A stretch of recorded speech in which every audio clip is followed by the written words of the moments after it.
to the Sheriff's Office, which leaves us to our full-time guys, which are dedicated here to our town. Sheriff McLaughlin is here tonight just to speak about that quickly. And I also just have a letter from Captain Jim Michaels of the State Police, just addressing manpower issues with the State Police.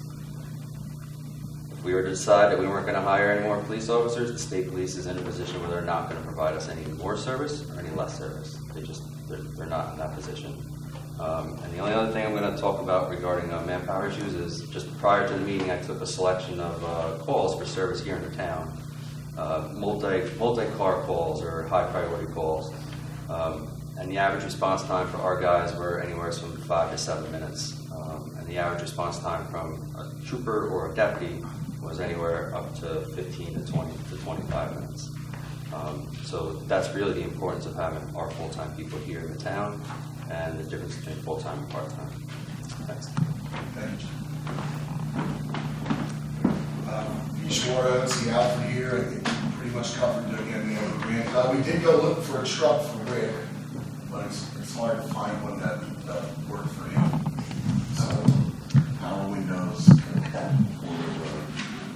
leather seats. Like I said, they Sirius radio. What'd you say?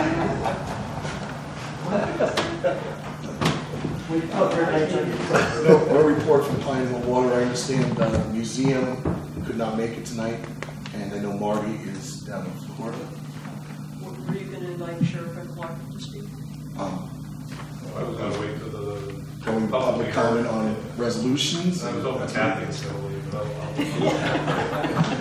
So with that, I'll move on to public comments on resolution. I'd like to invite Sheriff McLaughlin. Thank you for visiting us tonight. Of course. I'm going to disagree with you anyway. It's been a long time since I've been here. I sat where Peter is sitting now, and Edna be right next to me, rubbing my leg most of the time during the meeting. So, Tim, I don't know if you're doing that to Peter. We keep up traditions here. I'm here to speak on resolution number 80, and that's the hiring of Lily Tui as a full-time police officer. The 10 years that I've been sheriff, she's worked for me, and she worked almost another full year prior to that. She's got almost that time on with the sheriff's office in one particular job or another. She's been a home run for us. I didn't want to come here tonight just to say it for the sheriff's office. She also works for Town of Rosendale Police Department. I reached out for the chief there today, who said the same thing as a part-time police officer in Town of Rosendale. She was a home run. I'm a firm believer that we should have more women in law enforcement. We should also have more minorities in law enforcement. When I sat where Peter did, we actually hired a girl and sent her to the police academy in Kingston. It didn't work out because she didn't make it through the academy, but the thought was right. I think the Shandaken board is doing the right thing by putting a female police officer on there because we need more of them in law enforcement. She's a home run for you guys. She's a home run for us. So I hope you guys make the right choice. Thank you. What about Chad?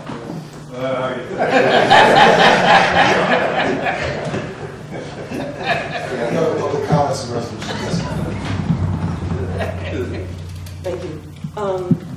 So I also am glad to have a woman on the staff, and I would like to have us talk about staffing rather than manpower. So as we start to change how we're staffing, we can also change how our language is and really try to use some gender neutral terms. I'm also a little concerned. You know, we do have the expense that is a necessary expense with the ambulance, $100,000. You know, bonded will be stretched out, but it's still $100,000. That is a necessity because it's mandated. The police coverage that we have, you refer to it as mandated by the contract, but the contract is up, and that contract should be renegotiated. And I'm concerned that as we have people retire, that we're moving to replace those with full-time people.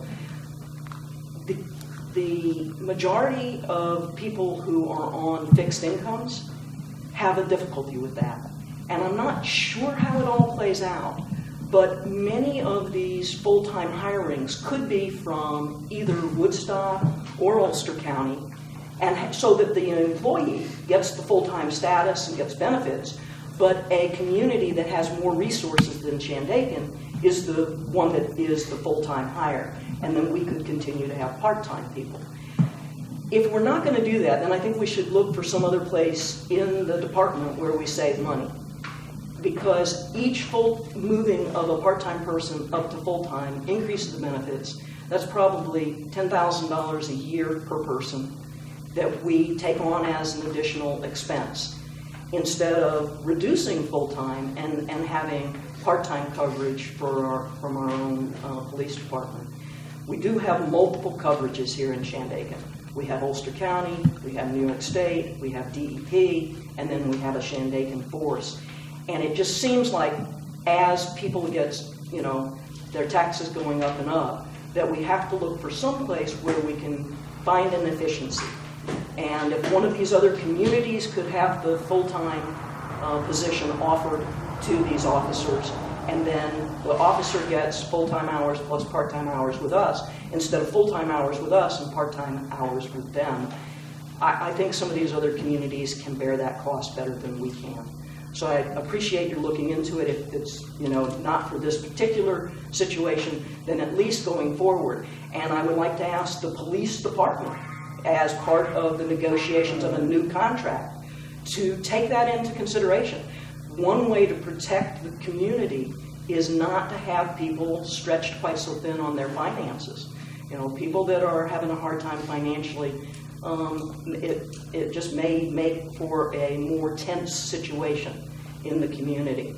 So I think we can do better. I'm not sure the specifics of how to get there, but just seeing costs go up and up doesn't seem like the right way for us to go. Thanks. Ron, any other comments? Yes. Referring to the case that Chad was talking about, I was there, and she did an amazing job talking that woman down. She got her so we could treat her, and I think she's a huge asset to this town on multiple calls. As far as full-time staff, they're not going to come here if they're not full-time. As Chad said, they have other jobs that they do. They're going to be dedicated to those jobs. If they're full-time, they're dedicated here.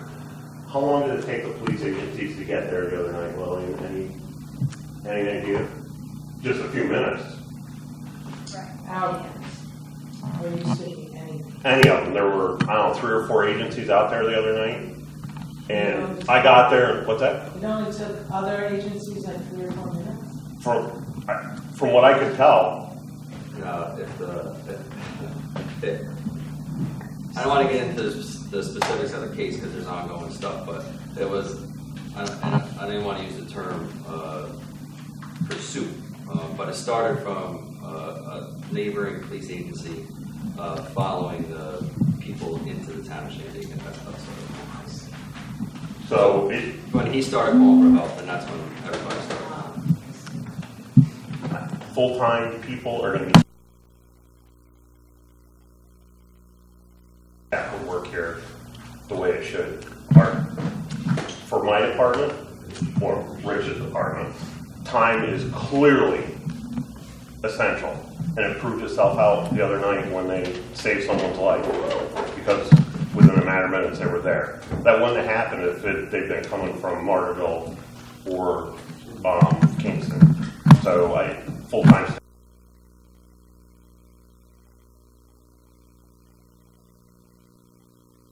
When a police officer is working for us part-time, aren't they here in the town during the time that they're working? Yeah.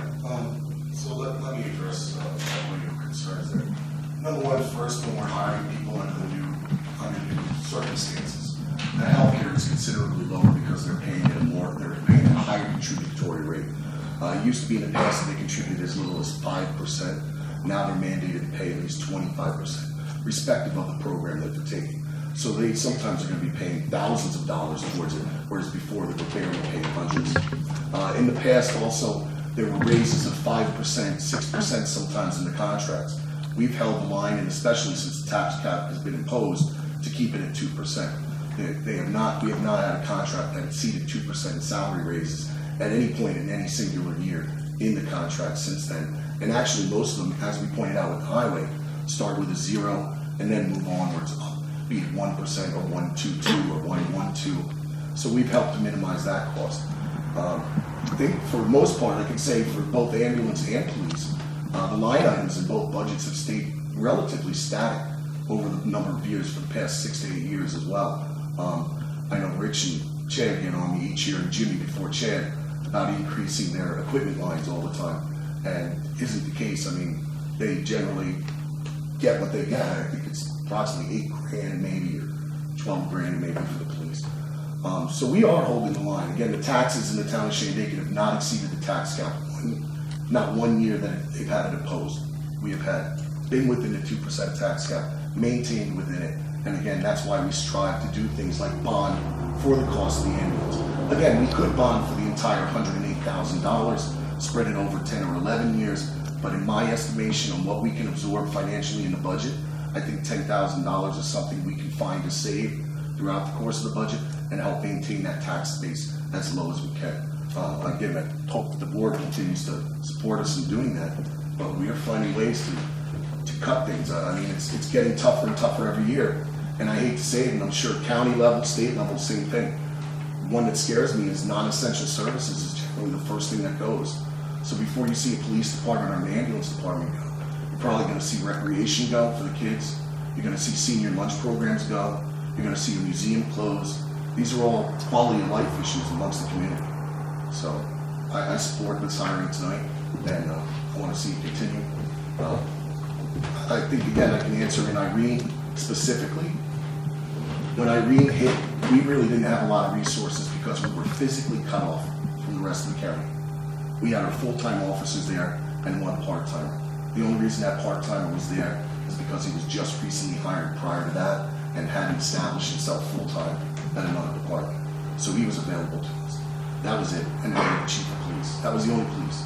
We had looting going on in Alaria, looting going on in Mount Shrimpler, and we had these 4 or 5 officers covered. Of course, we had sheriff's office start coming in here periodically.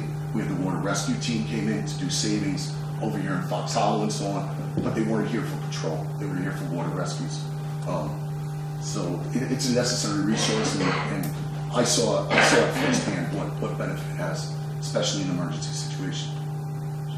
I think too, we're hiring right now in light of what's going on with the drug problems, the heroin, and everything. We're bringing on 2 young officers into our area now that we brought on this year that probably are a little more in touch with what's going on, possibly in the world. Younger people, what's going on. They're a little closer to them. They're going to come here. They're going to raise their families and grow with our community here, the 2 young officers. So if we can have them here, if we're lucky to have them here 20 years, it'd be great. They grow with our families here. So it's nice. For myself, I'm just glad to have somebody I know as a police officer in town I can go to.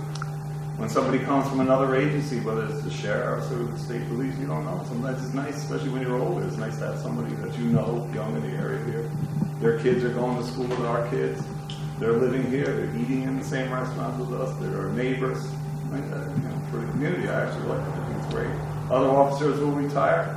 If we still have our 2 young ones here that are getting older, that's great. I think it's good. So, I think it's good to bring on some young blood.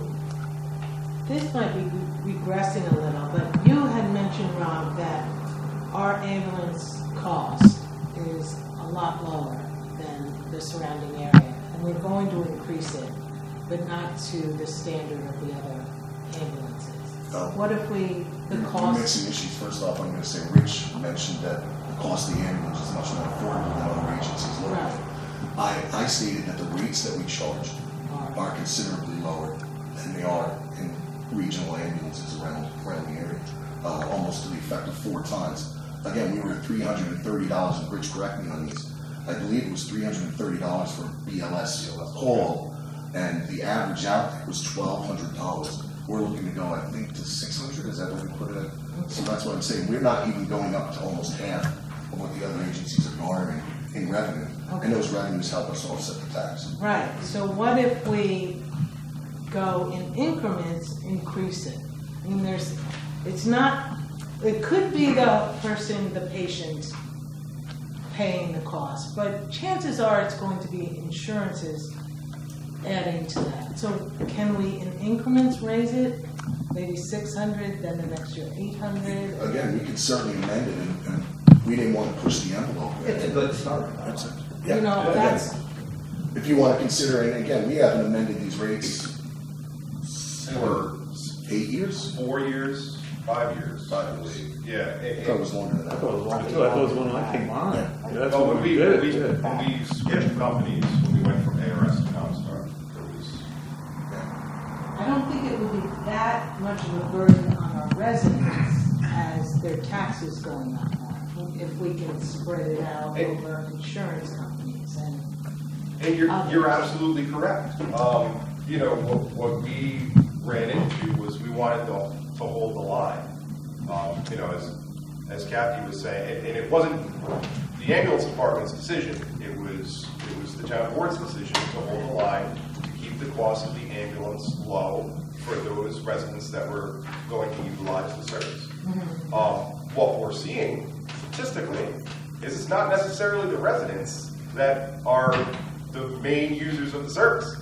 So when we have a shift from, you know, 75% residents to 25%, you know, non-residents, to 40% residents, 60% non-residents, we have to start thinking about, you know, the service that we're, you know, are we doing our residents a favor, or are we doing people that are just utilizing the service and not paying for it? But and in the same So- respect, you still do have the residents that use it. Right. And quite a few of them are uninsured locally, so it makes it more difficult. So they don't want to jump too much. It's really- where they got to pay out of their pocket. Yeah, so you don't want to raise it, you know, to an average top 50 rate, you know, and you know, then have people running into the same issue that Kathy was mentioning before, you know, not being able to, you know, afford to buy food because they have an ambulance bill. That's not what we want to do, but we also want to sustain the service.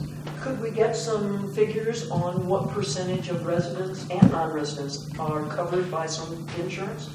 Because that seems to be, That's not, yeah, of the people who have used the service over the past 5 years, how many have you been able to, don't we recover funds from? we have those figures from the billing company, but Well, it would seem to me that the important figure in response to what Gail is suggesting is how many people would be injured by our charging a fee that's comparable to others. I'm not against charging a fee that's reasonable for the service.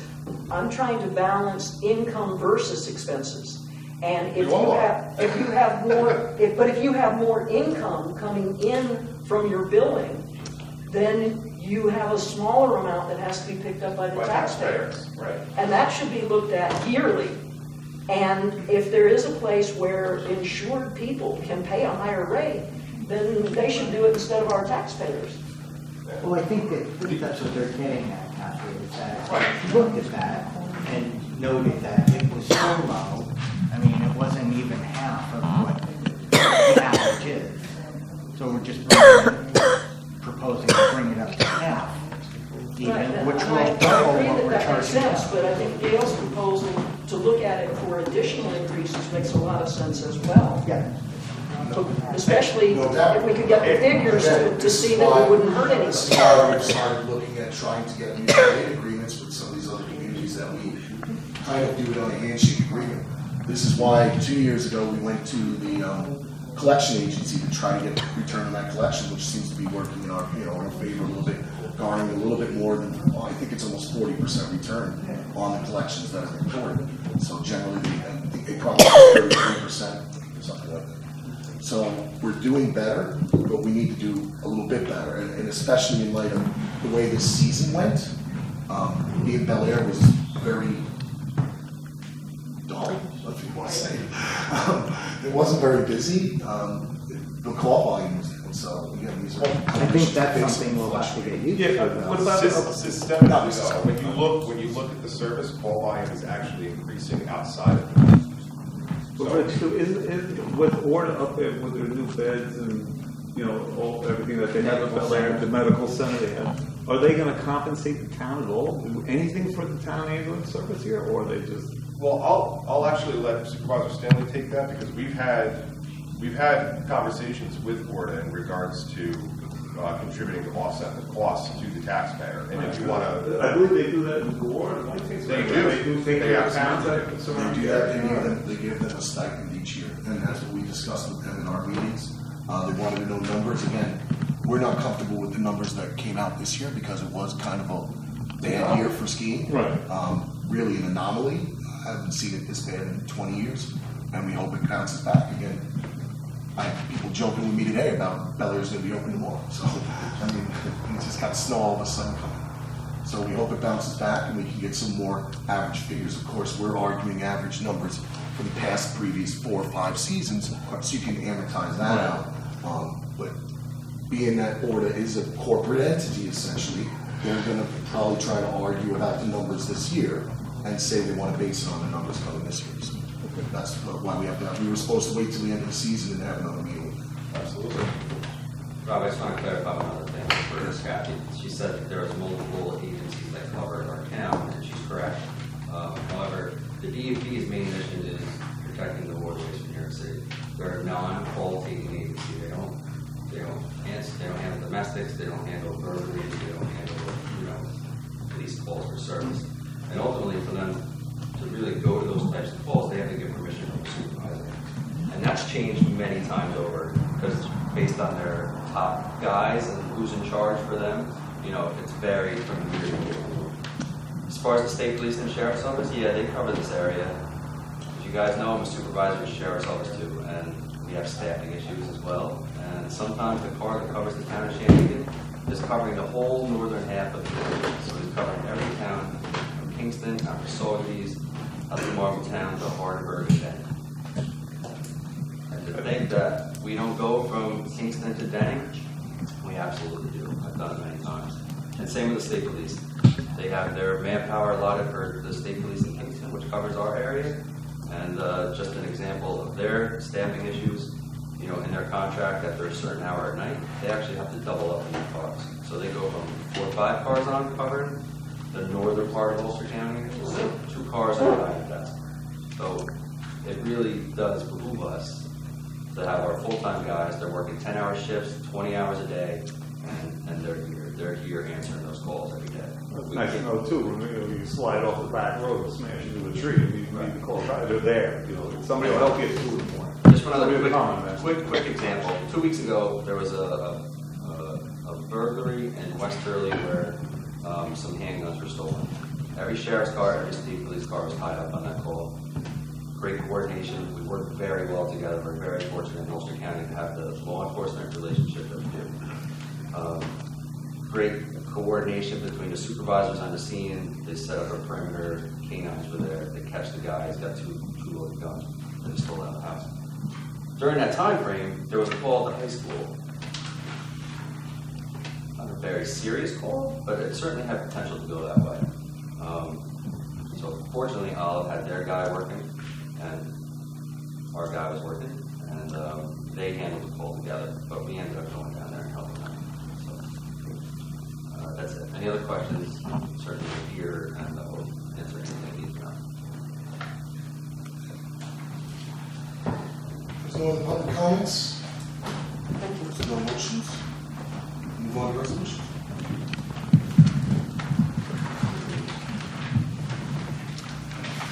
Resolution 7816, resolution to pay all bills. Whereas the Department of Audit and Control require the town boards to sign and inspect all vouchers coming into the town for payment, to number in total amounts from each fund. Therefore, be it resolved that the town board authorize the following vouchers paid. General, $35,427.90. Highway, $32,015.57. Venetia Water, $4,861.25. Pine Hill Water, $775.04. Venetia Lights, $977.48. Chichester Lights, $139.70. Pine Hill Lights, $564.12, for a total of $74,761.06. And I move its adoption. Second. Board Member Alba? Yes. Board Member Disavale? Yes. Board Member Moore? Yes. Supervisor Daley? Yes. Resolution 7916. Resolution releasing funds due to ambulance employees following the United States Department of Labor audit. Whereas the town of Shandaken town owns and operates an ambulance service, and whereas the town received a visit from the United States Department of Labor in late 2015 due to undisclosed circumstances, and whereas the Labor Department found the town to be deficient in its pay rates to ambulance employees under the Fair Labor Standards Act. And whereas the law and guidelines set forth by the USDOL, the town must reimburse certain employees for a period not to exceed 2 years prior to the initiation of the investigation, starting on September 19, 2015. And whereas the town must pay these funds directly from town funds in a timely fashion in order to meet these guidelines set forth by the USDOL. And whereas the following the investigation, figures derived from the internal audit and subsequent inspection by the Labor Department personnel covering said period for current and former ambulance employees. And whereas it is determined that the following individuals are owed the following amounts. Mark Bedell, $24,500.03. Kenneth Booth, $4,502.65. Joseph Camperlino, $2,582 or $96. Courtney Carr, $35.04. Todd Carr, $2,274.10. Concha Cowan, did I say that right? Yeah. Where am I? $11,972.52. Jesse Cowan,